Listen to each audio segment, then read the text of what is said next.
Lupercalia was a very ancient, possibly pre-Roman pastoral festival, observed on February 13 through 15, to avert evil spirits and purify the city, releasing health and fertility. Lupercalia subsumed Febu, an earlier origin spring cleansing ritual held on the same date, which gives the month of February its name. The name Lupercalia was believed in antiquity to evince some connection with the ancient Greek festival of the Arcadian Lycaea and the worship of Lycium Pan, assumed to be a Greek equivalent to Faunus, as instituted by Evander. In Roman mythology, Lupercus is a god sometimes identified with the Roman god Faunus, who is the Roman equivalent of the Greek god Pan. Lupercus is the god of shepherds. His festival, celebrated on the anniversary of the founding of his temple on February 15, was called the Lupercalia. His priests wore goat skins.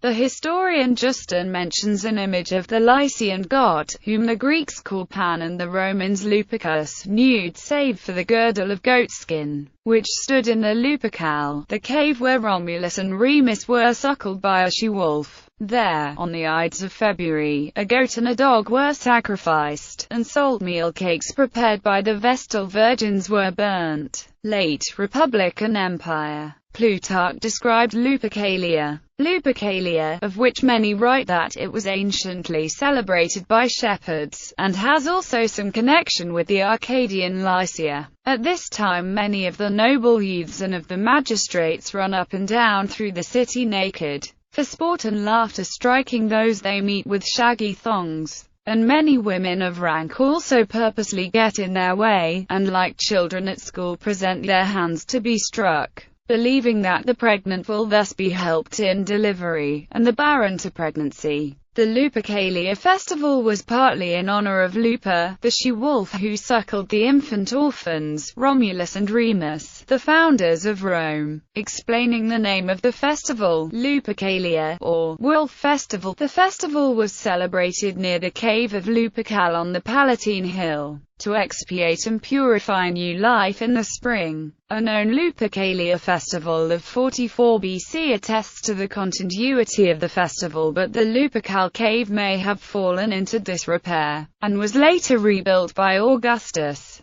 It has been tentatively identified with a cavern discovered in 2007, 50 feet below the remains of Augustus Apelles. The rites were directed by the Luperci, the Brothers of the Wolf, a corporation of sacerdotes of Faunus, dressed only in a goatskin, whose institution is attributed either to the Arcadian Evander, or to Romulus and Remus. The Luperci were divided into two collegia, called Quinctiliani and Fabiani, from the gens Quinctilia and gens Fabia. At the head of each of these colleges was a magister. In 44 BC, a third college, the Julii, was instituted in honor of Julius Caesar, the first magister of which was Mark Antony. Antony offered Caesar a crown during the festival, an act that was widely interpreted as a sign that Caesar aspired to make himself king and was gauging the reaction of the crowd. In imperial times the members were usually of equestrian standing. The festival began with the sacrifice by the Luperci of 2 male goats and a dog. Next 2 young patrician Luperci were led to the altar, to be anointed on their foreheads with the sacrificial blood, which was wiped off the bloody knife with wool soaked in milk, after which they were expected to smile and laugh. The sacrificial feast followed, after which the Luperci cut thongs from the skins of the animals, which were called febu, dressed themselves in the skins of the sacrifice goats, in imitation of Lupercus, and ran round the walls of the old Palatine city, the line of which was marked with stones, with the thongs in their hands in 2 bands, striking the people who crowded near. Girls and young women would line up on their route to receive lashes from these whips. This was supposed to ensure fertility, prevent sterility in women and ease the pains of childbirth. The Lupercalia in the 5th century. By the 5th century, when the public performance of pagan rites had been outlawed, a nominally Christian Roman populace still clung to the Lupercalia in the time of Pope Gelasius I.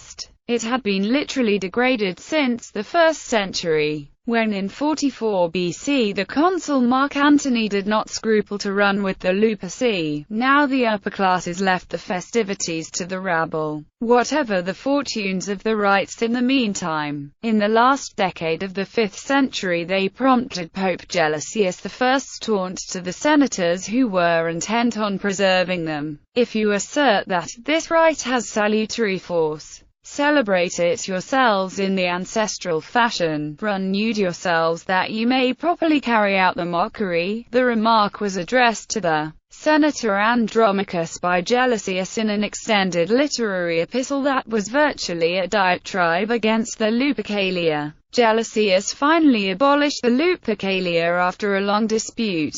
Some authors claim that Gelasius replaced Lupercalia with the Feast of the Purification of the Blessed Virgin Mary, but researcher O'Rourke says that there is no written record of Gelasius ever intending a replacement of Lupercalia. Some researchers, such as Kellogg and Cox, have made a separate claim that the modern customs of St. Valentine's Day originate from Lupercalia customs. Other researchers have rejected this claim. They say there is no proof that the modern customs of St. Valentine's Day originate from Lupercalia customs, and the claim seems to originate from misconceptions about festivities.